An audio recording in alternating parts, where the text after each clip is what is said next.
सियावर रामचंद्र भगवान की जय। श्री हनुमान जी महाराज की जय। ओम हनुमान अंजनी सूनु वायो पुत्रो महाबला रामेष्ठा फाल्गुन सखा पिंगमक्षो अमित विक्रम उदधी क्रमश्चैव सीता शोक विनाशकः लक्ष्मण प्राणदाता चादश ग्रीवश्च दर्पः। बोलिए श्री हनुमान जी महाराज की जय। सियावर रामचंद्र की जय। लक्ष्मी नारायण भगवान की जय। हाँ बंधुओं, बिना धर्म के जीना पशु जीवन है, राक्षसी जीवन है। धर्म को जोड़ के जीना जीना ही है, और यदि धर्म से दूर हो गए तो समझ ली वो जीना नहीं है, मनुष्य बनना ही व्यर्थ चला गया। धर्म बिन, जैसे संतों ने लिखा, भजन बिन मूर्ख जन्म गंवायो, ये कबीरदास जी ने लिखा है। भजन बिन मूर्ख जन्म गंवायो।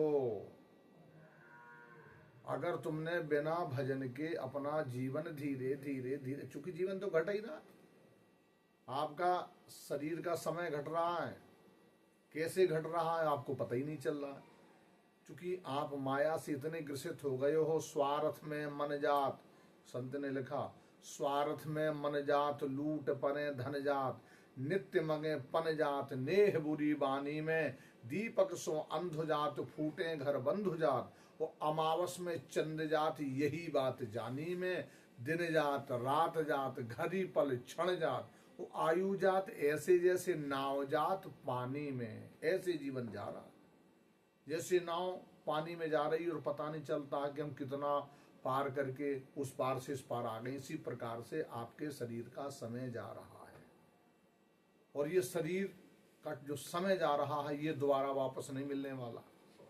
इसलिए कबीरदास जी ने लिखा, भजन बिन मूर्ख जन्म गंवायो, ऐसे रहा बैल की नाई सुबह उठा और खायो, यह संसार फूल संभुल का शोभा देख लुभायो, ओ मारी चोंच रुई निकसाई सिर धुन धुन पछतायो, ओ कहत कबीर सुनो भई साधु हाथ कछु नहीं आयो, भजन बिन मूर्ख जन्म गंवायो। जो भजन नहीं करते उनके लिए कबीरदास जी ने लिखा वे मूर्ख हैं। जो श्री राम जी का भजन नहीं करते, श्री कृष्ण का भजन नहीं करते, जो राम राम नहीं बोलते, जो जय श्री राधे कृष्णा नहीं बोलते, जो ओम नमो नारायण नहीं बोलते, जो ओम नमो भगवते वासुदेवाय नहीं बोलते, ओम नमः शिवाय नहीं बोलते, जय माता की नहीं बोलते, जय हनुमान जी की नहीं बोलते, सूर को एक लोटा जल नहीं चढ़ाते। भगवान के 1000 नाम हैं। विष्णु भगवान के कितने? 1000 नाम। भगवान श्री कृष्ण के 1000 नाम, गोपाल सहस्त्र नाम, विष्णु सहस्त्र नाम, इनमें से कोई भी नाम भगवान का ले लिया जाए और उस नाम से भजन होता है। और भजन से क्या मिलता है? भजन से अरे करके तो देखो, लेकिन ये सब कोई नहीं कर सकता।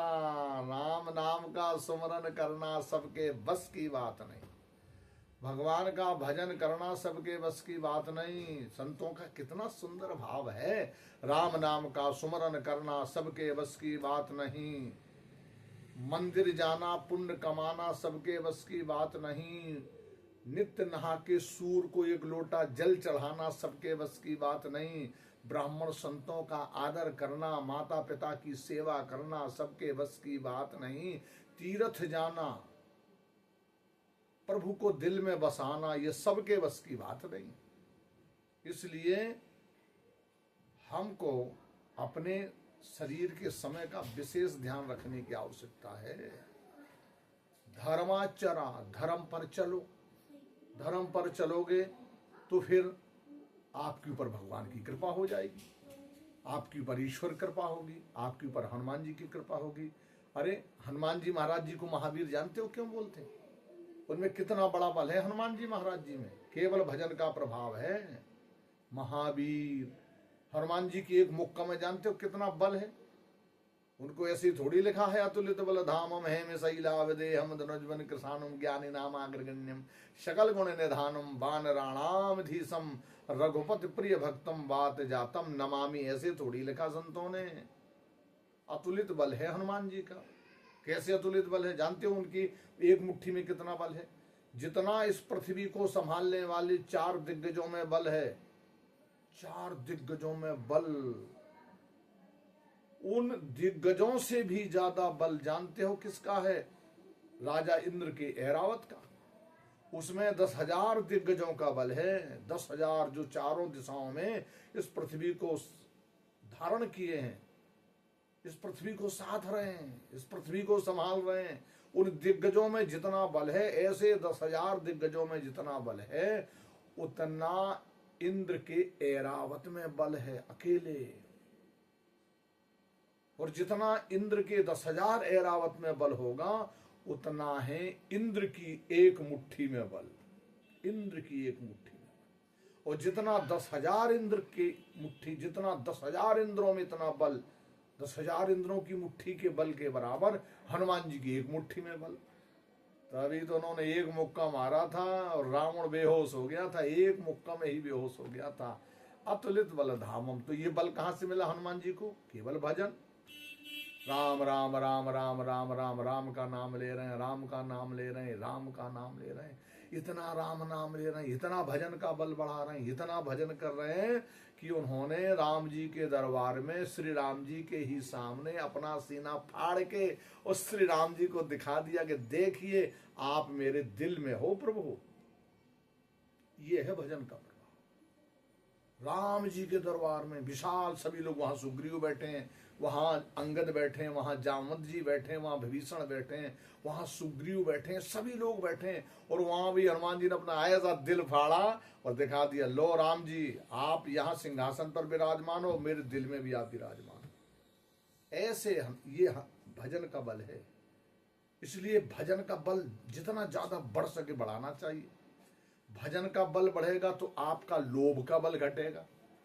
भजन का बल बढ़ेगा तो काम का बल घटेगा। भजन का बल बढ़ेगा तो ईर्षा का बल घटेगा। भजन का बल बढ़ेगा तो द्वेष का, अहंकार का, ये जो बुराइयां हैं जो नरक ले जाने वाली, इनका ये कमजोर हो जाएंगी। और भगवान के चरणों में ले जाने वाले जिस बल की आवश्यकता है वो बल मिलेगा बजरंग बली की असीम कृपा से। बजरंग बली, महाबली हनुमान जी महाराज जी हमारे महाबली। तो ये किसका पुण्य फल है? हनुमान जी के द्वारा किया गया भजन का बल। अब जैसे भोलेनाथ को देख लीजिए, महादेव, ये है महावीर और वो है महादेव। महादेव का मतलब है सब देवताओं से बड़े, सब देवताओं से ऊंचे हैं महादेव। और महादेव तो जानते, बस भजन करने के लिए बैठ गए, फिर नहीं देखते कि पानी बरस रहा, कि बर्फ गिर रही है, कि आग बरस रही है, कोई मतलब नहीं, जम गए। और महादेव जैसा भजन करने वाला तो कोई है ही नहीं। अपनी ससुराल में जाके भी भजन करने के लिए बैठ गए। ससुर दक्ष आने वाला था और उसको थोड़ा सा विलंब हो गया, दक्ष नहीं आ पा रहा, तो ससुराल में ही टाइम बर्बाद नहीं किया। भोलेनाथ ने अपना समय बर्बाद नहीं किया। चूंकि समय, देखिए, समय बर्बाद नहीं करोगे, जो विद्यार्थी है अगर वो अपना समय बर्बाद नहीं करेगा तो उत्तम कोटि का विद्यार्थी बनेगा और वो अपने लक्ष्य तक पहुंचेगा। जो किसान है अपना समय बर्बाद नहीं करेगा तो वो कृषि के कार्य में नंबर 1 रहेगा। जो व्यापारी है समय से दुकान खोलेगा, समय पर बैठेगा, समय से सारे काम करेगा, तो उसका बिजनेस व्यापार अच्छा चलेगा। जो भगत लोग हैं, इसी कारण भक्त लोग, जो भगत लोग, अब जैसे कई लोग जो भक्ति तो करते हैं लेकिन समय का ध्यान नहीं करते, लेकिन समय पर यदि भगवान से जुड़ा जाए तो फिर उसका आनंद अलग है। अब जैसे भगवान के शयन कक्ष का टाइम आ गया, भगवान सोने वाले हैं और तुम भगवान को बुला रहे हो, तो भगवान की नींद खराब करोगे भाई। इसलिए समय पर भगवान का भजन करिए। जैसे कोई मजदूर है, मजदूरी के लिए गया, वो समय से अपना काम करेगा, समय से पहुंचेगा और समय से उसकी छुट्टी हो जाएगी, समय से घर पे आ जाएगा, तो कितने लोग प्रसन्न होंगे। जिसके यहाँ वो मजदूरी करने गया वो मालिक प्रसन्न, भाई बड़ा ईमानदार व्यक्ति है, समय से आता है और इधर उधर की गप्पे नहीं मारता कि समय काम चोरी करे, समय की चोरी करे, तो उसके ऊपर ये मालिक प्रसन्न। और जब वापस आएगा तो घर का जो पिता है उसका मालिक वो प्रसन्न, बच्चे प्रसन्न, पत्नी प्रसन्न और वो स्वयं प्रसन्न रहेगा। इसलिए समय बड़ा बलवान, पुरुष बली नहीं होत समय होत बलवान। इसलिए समय रहते हुए समय का सदुपयोग करें। समय का थोड़ा सा जो उपयोग है उसका उपयोग करने की आवश्यकता है। तो भजन का बल बढ़ना चाहिए, तप का बल बढ़ना चाहिए। व्रत जरूर करिए, कोई व्रत हो ना हो, 8 दिन में नहीं काम चलता है, 15 दिन में एक व्रत आता है। उस व्रत का नाम है एकादशी व्रत। एकादशी व्रत एकादश्याम सदानुकूले। एकादशी का व्रत बड़ा महत्वपूर्ण बताया गया। एकादशी का व्रत सारे व्रतों का राजा है, भगवान विष्णु को प्रसन्न करने वाला व्रत है एकादशी का व्रत। और ये 15 दिन में एक बार आता है। और 15 दिन में एकादशी का व्रत रहने कैसी चाहिए भाई, पहले तो इसका हम थोड़ा सा विधि के बारे में आपको अवगत करा देते हैं। एकादशी का व्रत करने वाला व्यक्ति 10वीं के दिन एक दिन ही भोजन, एक टाइम भोजन करेगा। एक टाइम, या तो सुबह कर ले या शाम को कर ले। और उसमें लहसुन प्याज का प्रयोग नहीं करेगा। ये 10वीं के दिन भी उसे लहसुन प्याज का प्रयोग नहीं करना है। और वो 10वीं के दिन जो भोजन करेगा वो भी भगवान को भोग लगा के, भगवान को समर्पण करके ही भोजन करेगा। और उसमें मसूर की दाल का प्रयोग नहीं करना, उसे बैगन का प्रयोग नहीं करना है, तामसी वृत्ति का त्याग करना है। और प्रेम से एक टाइम भोजन करके भगवान श्री हरि का ध्यान करे। और सवेरे जागरण हो जाए सूर्यदेव निकलने के पहले। और सूर्य निकलने के पहले अपने जो नित्य क्रिया के काम है वो सब करने के बाद स्नान करके 1 लोटा जल सबसे पहले सूर्य देवता को डाले। और मंत्र बोलना, ओम सवित्र सूर्य नारायणाय नमः, ओम सवित्र सूर्य नारायणाय नमः, ओम सवित्र सूर्य नारायणाय नमः। और इसके बाद जल चढ़ा के सूर्य भगवान को, भगवान से निवेदन करें, मुझे एकादशी व्रत पूर्ण रूपण जैसे रहना चाहिए, हे सूर्य देवता, उस विधि विधान से मैं एकादशी का व्रत पूर्ण रह सकूं, ऐसी मुझ में कृपा करो, ऐसी शक्ति दो, ऐसी भक्ति दो, ऐसी कृपा करो। और आकर के अपने घर में जो छोटी मोटी पूजा करते हो उसको भी करना है। और फिर अपना योग प्राणायाम जो भी करते हो उसको कर लेना है। और फिर हमको अगर निराहार नहीं रह सकते हैं तो फलाहार रह सकते हो। फलाहार में किसी भी प्रकार का कोई फल प्रयोग करना है तो हम उस फल का प्रयोग कर सकते हैं। और दिन भर, अब जैसे एक टाइम में, अब समझ लीजिए एक टाइम में नहीं आपका मन भरता, भूख ज्यादा लगती है तो 2 टाइम फलाहार कर लीजिए, 3 टाइम कर लीजिए, जितनी बार इच्छा हो उतने बार फलाहार कर सकते हो। लेकिन एक ध्यान रखना चाहिए, फिर सायंकाल के बाद जैसी संध्या आरती हो जाए फिर हमें फलाहार का प्रयोग भी नहीं करना है। और अगर ना चल सके, कोई रोगी हो, कोई व्याधि से युक्त हो तो वो कर सकता है। और रात्रि में जागरण जरूर करें, रात्रि भर जागरण करें और मंत्र बोलें, ओम नमो भगवते वासुदेवाय, ओम नमो भगवते वासुदेवाय, या हरे राम राम राम हरे हरे, हरे कृष्ण कृष्ण कृष्ण हरे हरे, या ओम नमो नीलकंठाय सीताराम। सबसे सरल सीताराम सीताराम, राधे श्याम राधे श्याम। भगवान का कोई भी नाम, गोविंद हरे गोपाल हरे, इन सारे नामों को लेते हुए भगवान का ये सुंदर व्रत हम पालन करें। और उस बुद्धि विवेक से, और जब पूरी रात्रि का जागरण हो जाए तो सवेरे स्नान करो। स्नान करके अगर आप अपने घर में किसी ब्राह्मण को भोजन नहीं करा सकते हो तो थोड़ा सा एक सीधा लेकर के किसी ब्राह्मण को दान कर दीजिए, भोजन बनाइए। और भोजन भी सुंदर तरीके वाला हो। चावल का प्रयोग आपको ना 10वीं को करना है और ना एकादशी को करना है। सबसे पहले जब आपका भोजन बन जाए तो आपको गाय माता को पूरा, यदि रोटी बनी तो रोटी, सब्जी, जो कुछ भी बना है थोड़ा सा सब रख करके सबसे पहले गाय माता को ये प्रसाद देना है। और जब गाय माता प्रसाद पालेगी तो समझ लेना विष्णु भगवान तक प्रसाद पहुंच गया। गाय माता प्रसाद पालेगी तो शंकर भोलेनाथ के यहाँ ये प्रसाद पहुंच गया। गाय माता ने प्रसाद पा लिया तो हनुमान जी को प्रसाद पहुंच गया। सभी को प्रसाद पहुंच जाएगा। इस कारण से ये व्रत हमको एकादशी का करना है। तत्पश्चात इसका भी ध्यान करना है। इसमें जितने ज्यादा भजन बढ़ जाएगा, आप जितने भजन करेंगे, इसका ध्यान रखना, जब आप कोई व्रत करेंगे, जब कोई पूजा करते हैं, तो 3-4 लोग आपको बहुत परेशान करेंगे, बहुत परेशान करेंगे। कौन कौन करते हैं? सबसे पहले आता है क्रोध बाबू। क्रोध आएगा, वो थोड़ी थोड़ी सी बात में गुस्सा आ जाएगी।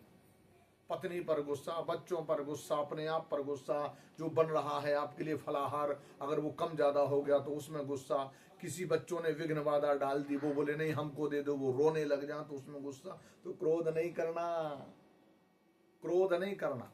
और क्रोध का माता जब लोभ आ जाएगा, पहले लोभ आएगा फिर क्रोध आएगा। जैसे फलाहार बन गया, फल काट के रख दिए, अब बच्चों ने कहा नहीं हमको भी चाहिए, तो क्रोध आ गया कि लो हम तो व्रत हैं, इनको तो पूरा भोजन करना है और ये हमारे फलाहार में रो रहे हैं, तो लोभ आ गया ना कि ये हमें मिलना चाहिए। इस कारण लोभ आया तो क्रोध आया, और क्रोध आया तो धर्म भाग गया और आपका व्रत गड़बड़ हो सकता है। इसलिए इसका विशेष ध्यान रखना है अपन को, क्रोध नहीं करना। तीर्थ में जाओ क्रोध नहीं करना, मंदिर में जाओ क्रोध मत करना, यज्ञ में बैठो क्रोध मत करना, कन्यादान करते समय क्रोध मत करना, लोभ मत करना। क्योंकि आप इतना पुनीत कार्य, ये व्रत कोई साधारण व्रत थोड़ी है। व्रत हमारी वृत्ति प्रवृत्ति में परिवर्तन करने वाला है एकादशी का व्रत। इस कारण हमको एकादशी का व्रत जरूर रहना चाहिए। और धीरे धीरे धीरे धीरे अपने परिवार में बच्चों को, अपनी पत्नी को, अपने जितने भी फैमिली के मेंबर हैं, सभी लोगों को धीरे धीरे एकादशी का व्रत रखवाना चाहिए, करना चाहिए। और जब आप एकादशी के व्रत में पूर्ण रूपेण रहने लग जाएंगे तो आपके अंदर सनातन पद्धति परंपरा का बल बढ़ेगा, वेद पुराणों का बल बढ़ेगा, भारत माता के चरणों में प्रेम बढ़ेगा, हिंदू संस्कृति में आपका मन बढ़ेगा, संतों में प्रेम बढ़ेगा, ब्राह्मणों में प्रेम बढ़ेगा, उनके प्रति श्रद्धा बढ़ेगी। और जानते हो संतों में श्रद्धा होनी चाहिए। प्रथम भगत संतन कर संगा, संतों का आदर करिए, संतों की सेवा करिए। और संत कौन से? जो भगवान राम के भगत हों, कृष्ण के भगत हों, जो हनुमान जी के भगत हों, जो भोलेनाथ के भगत हों, जो दुर्गा मैया के भगत हों, जो वेद पुराणों में श्रद्धा रखते हों, जो ब्राह्मणों का आदर करना जानते हो, ऐसे संतों का आदर करना है। इनमें बड़ी श्रद्धा बढ़ानी है, क्योंकि संत भगवान का पुत्र है। और एक ध्यान रखेंगे, ऐसे ऐसे फसली संतों से दूर रहना जो तुम्हें वेद पुराणों से दूर कर रहे हैं, जो तुम्हें संत ब्राह्मणों से दूर कर रहे हैं, जो तुम्हें अपने माता पिता से दूर कर रहे हैं, जो आपकी परंपरा से दूर कर रहे हैं। ऐसे केवल नाम के संत हैं, काम के नहीं हैं। इस कारण ऐसे ढोंगी लोगों से दूर रहें। संत तो बड़े परमार्थी हैं, भगवान के बेटे हैं। इस कारण हम निवेदन करना चाहते हैं कि संतों का आदर करना, लेकिन बस वेश देख करके नहीं, उनका आचरण देख करके, उनका स्वभाव देख करके, उनकी निर्मलता देख करके। हमें प्रेम सभी से करना, बैर किसी से नहीं करना है, लेकिन अपनी परंपरा का भी ध्यान रखना है। वेद पुराणों ने जो नियम बताए तो उसका भी पालन करना। तो हम तो ये कहना चाहते हैं सभी लोगों से, भाई अगर हमें अपने आदर्श बच्चे बनाना है, हमें अपनी पत्नी में आदर्श देखना है, अपनी बेटियों में आदर्श देखना है, अपनी बहुओं में आदर्श देखना है, अपने भाइयों में आदर्श देखना है, अपने माता पिता को सुखी बनाना है, तो एक सुंदर सरल रास्ता है, बड़ा सरल रास्ता है। और ऐसा सरल रास्ता है कि उस पर सब कोई चल सकता है, और क्रम से सबको बल मिलेगा। अब लोग सोचेंगे भाई वो कौन सा रास्ता इतना सरल है, सब कोई चल सकता है और सारी चीजें मिलेंगी। उस रास्ते पर चलने से हनुमान जी प्रसन्न, सीताराम जी प्रसन्न, राधा कृष्ण प्रसन्न, लक्ष्मी नारायण प्रसन्न, महादेव प्रसन्न, नारद जी प्रसन्न, हमारे हनुमान जी प्रसन्न, सभी देवी देवता प्रसन्न। कोई देवता नहीं बचेगा जो आपसे प्रसन्न ना हो जाए। वो क्या है? वो है रामचरितमानस की कथा। सत्यनारायण की कथा में तो पंडित जी महाराज जी को बुलाना, ब्राह्मण देवताओं को बुलाना पड़ेगा, उनकी सेवा शुश्रूषा करनी पड़ेगी। लेकिन रामचरितमानस की ऐसी कथा है कि आप अपने घर में स्वयं पढ़ें, जो भी पढ़े लिखे हों। रामचरितमानस एक ऐसा पावन ग्रंथ है, भोलेनाथ की, हनुमान जी की ऐसी कृपा है कि उसमें ज्यादा पढ़े लिखे होने की जरूरत नहीं है। अरे थोड़ा बहुत पढ़ा लिखा हो तो वो भी आराम से उस ग्रंथ को पढ़ सकता है। भक्ति सहित। अगर अभिमान सहित पढ़ोगे तो बड़े बड़े पढ़े लिखे वाले भी भटक जाते हैं रामायण में। अच्छे अच्छे जो पढ़े लिखे हैं वो भी रामायण नहीं पढ़ पाते शुद्ध तरीके से। और जो भगवान के प्रेमी हैं, जो भगवान से प्रेम करते हैं, संतों से प्रेम करते हैं और अपने अपने माता पिता से प्रेम करते हैं, वो लोग जरूर भगवत चरणारविंदों में और रामायण में जुड़ पाएंगे। तो जब आपके घर में रामायण होगी तो रामायण में जब हम विसर्जन करते हैं तो उसमें तुलसी वाके भवन की नौगरे चौकी देत, हनुमान जी 9 चक्कर लगाते हैं जिस घर में रामायण होती हो। शंकर भगवान ध्यान रखते हैं, दुर्गा मैया ध्यान रखती हैं, हमारे लक्ष्मी नारायण ध्यान रखते हैं, राधे श्याम ध्यान रखते हैं, सारे देवता लोग ध्यान रखते हैं भाई कि ये सुंदर घर है, यहाँ रामचरितमानस की सुंदर कथा होती है। इस कारण से बंधुओं हम सबसे कहना चाहते हैं, अपने यदि बच्चों का उज्जवल भविष्य बनाना है तो रामचरितमानस अपने बच्चों को 5 दोहे 3 दोहे जरूर शाम को बैठ के पूरी फैमिली के साथ बैठ करके पढ़ें और सुने। और एक निवेदन करना चाहते हैं, 10 मिनट उस सीताराम राधे श्याम सीताराम सीताराम जरूर करें। अब आपके यहाँ ढोलक नहीं है तो तालियां बजावें, मंजीरा नहीं है तो तालियां बजावें। अगर ढोलक उपलब्ध हो जाए, अगर मंजीरे झांझ मृदंग उपलब्ध हो जाए तो सब लोग मिलकर के फिर देखो, जैसे कपड़े में साबुन लगाने से कपड़ा साफ हो जाता है, निर्मल हो जाता है, उसी प्रकार से भगवान का ये नाम आपकी पूरी फैमिली का ये कचरा दूर कर देगा, कलयुग महाराज की विघ्न बाधा दूर कर देगा, वो आनंद ही आनंद मिलेगा। और संत तभी तो कहते हैं, राम के चरणों में जिसका संबंध हो गया उसके जीवन में बस आनंद ही आनंद हो गया। और बंधुओं ये जो हमारी ज्ञान चर्चा है इसको ज़्यादा से ज़्यादा लोगों तक पहुँचाएं और इस कथा को, इस चर्चा को जितनी ज़्यादा पहुँचाएंगे उतना ही लोगों में उनके अंदर अच्छे भाव जगेंगे और वो भी इस ज्ञान से जुड़ेंगे। जिन्होंने सब्सक्राइब ना किया हो वो इस ज्ञान चर्चा को, इस कथा को श्रवण करके सब्सक्राइब करें, लाइक करें और इसको आगे से बढ़ावें। बहुत बहुत धन्यवाद। जय जय श्री सीताराम।